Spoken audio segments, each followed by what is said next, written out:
Rise and shine, everyone. This is Cabinet Master Isaac Steincamp from the Chess Summit Network. Sorry for a little bit of the late start. I usually like to have my Chess Summit videos that always come out by 9 a.m. Unfortunately, I got back from the Boston Chess Congress really late Sunday night, and I'd spend most of Monday doing homework and catching up, so I'm making my video now, and, I hope to be releasing, early enough that those of you guys who like watching my videos early enough in the workday still have time to watch them, and if not, definitely by tonight. So how did the Boston Chess Congress for me go? It was a really interesting tournament. The lowest rated guy I played was about 2,200. I played 4 games. Two players were 2,300. I played a Grandmaster, and then I had one 2,200 that I beat. I got really lucky in the first round, which is the game I actually want to show today. And then after winning this game, I got to play Grandmaster Danny Razhnikov, and I kept it close, but unfortunately, because of my inability to manage G60 effectively against a much stronger player, once the game really started mattering and there were important decisions to be made, I kind of fell on my own sword. Round 3 was a little bit of a bust for me, but I turned around in round 4 and I was crushing my opponent. In fact, I was at one point I was +8, but then I turned around, looked at the clock, and realized I had about 53 seconds to make 10 moves, and unfortunately, I lost my entire advantage and went on to lose that game. That being said, I still gained rating points for this weekend. I broke my all-time high by 1 rating point, but I feel like I learned a lot to move on and go on to the Liberty Bell Open next week in Philadelphia. I'm really excited about that tournament. There'll be 6 games in there, so there's a little bit greater margin of error, I feel, which will be really important. And, my goal for this weekend was about 1.5 out of 4. I fell a little bit short, but looking ahead to the Liberty Bell, well, I got 2 out of 6 at the National Chess Congress. And if I've got 6 games, 2.5 or 3 out of 6 would be really nice, I think. That would, show, or at least for me, a good sign of improvement on how I could have improved. That being said, let's go to the position that we have on the board. This is one of my positions from the round 1 game, as you guys noticed. Black is just down a clean exchange. But the one element that you can't see on the board, unfortunately, is how much time is left on the clock. This was a G60 game, so it's definitely a little bit different than a standard sudden death game. And I feel like if it were a sudden death game, maybe my opponent would have grounded out. But my opponent's definitely thrown off a little bit. He doesn't he doesn't know exactly what to do. And today's video is all about taking these small time advantages and not necessarily blitzing out your opponent or really being able to move faster than them and force them to stay on their time, but how to use your time advantage in a worse position to complicate things and make your opponent really worry about the position. So here, Black's in a little bit of a dilemma, right? It's really hard to find a way to improve the position. The H7 pawn, could be a weakness if White decides to go back to G7 and then try to win on H7. And my pieces are kind of inactive. There's no real play on the e-file with the king because there's no d5 push, or d5 to d4 rather. My knight doesn't really have any squares, and if I move my knight, well, then I have to constantly worry about like queen c5, queen b6. In other words, White's done a pretty good job of dominating the position, but it's important that when you're losing in an endgame, you recognize that if you continue to play passively, you'll always be worse statically.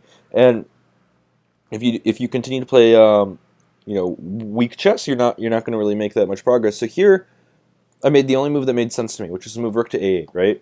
The idea is that, my opponent, if he's going to be aggressive, that's fine, but I need to put up a resistance. If I can control the a file, I'm already making progress. Maybe, White will play rook to a1, and then I can consider maybe a rook trade and then maneuvering my knight to like e5 to threaten both knight to f3 and knight takes g4 and knight takes d3.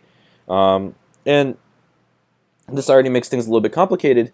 My opponent, already with less than 5 minutes on the clock, panics a little bit and plays the move king to e2. And I guess the idea is that he wants to be able to move the b1 rook off of the first rank, but by doing so he would allow a check that would give up the g1 rook, so he said, okay, I might as well move my king out of the way. But this is actually a mistake because it allows for a really nice maneuver that I had. So why don't you guys pause the video really quick and just try to come up with like a way to put the a8 rook on a better square.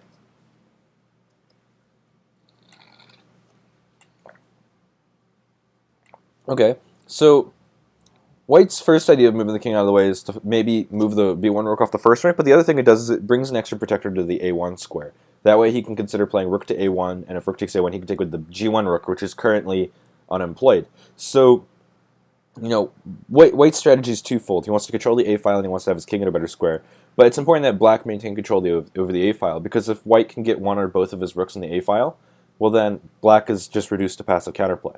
So I inserted this move rook to a2 check. My opponent plays king to f3. His king's kind of in the center. It's a little bit awkward after knight to e5 check, and then, what's his king doing, right? He's going to lose the g4 pawn, so that's not exactly optimal. If he puts his king back, well then he hasn't really made progress. So with rook to b2, which is a natural blocking move, I can go back to a4. And now I've accomplished two things with this move. One, I've pinned this b pawn to the queen, so maybe I can play c5 in the future.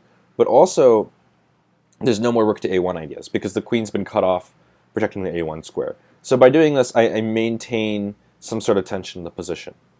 My opponent played g5. I think he has about 2 or 3 minutes left at this point. And here I've got a tough decision to make. Do I want to play f6, or do I want to find other ways to play? And in all honesty, it's really hard to find moves for black. Black is definitely worse in this position, but the idea is that white wants to trade queens, but at the same time, by trading queens, he does create a weakness, which is the pawn on h6. And if I don't do anything, it's not quite clear where my queen on e6 is going, because I no longer have the target on g4. At any moment, white can bring the queen back into g7, and now with the h6 pawn protected, that's a really dangerous passed pawn. So I thought it was important to undermine the structure. And while I wasn't crazy about trading queens, by doing so, I have a much more active knight, and the h6 pawn's a lot weaker. It's not going anywhere. It's going to be really hard for white to reroute and try to attack h7. b4 is an isolated pawn, which could be kind of annoying for him. And now white has to come up with like a clear, concrete strategy. So white quickly played f4 with the idea of trying to get some space in the center. I brought in my king to e6. White, trying to compensate for not really having that much time, played the move rook to g5. And again, the ball's in my court. How do I improve my position? How do I make things more complicated? So this is another point where I feel like if you're naturally an aggressive player, you could find the move rather easily. But if not, why don't you go ahead and pause the video and try to figure out what I moved on next.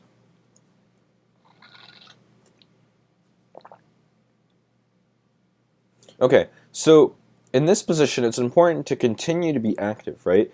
Now that my rook on a4 is no longer pinning the b4 pawn to the queen, my rook on a4 is really not doing much. And my rook stays there, it's going to be a rook versus knight with central pawns, and that's not exactly a favorable endgame for me. So it's important to keep my rook active, but where exactly is the square?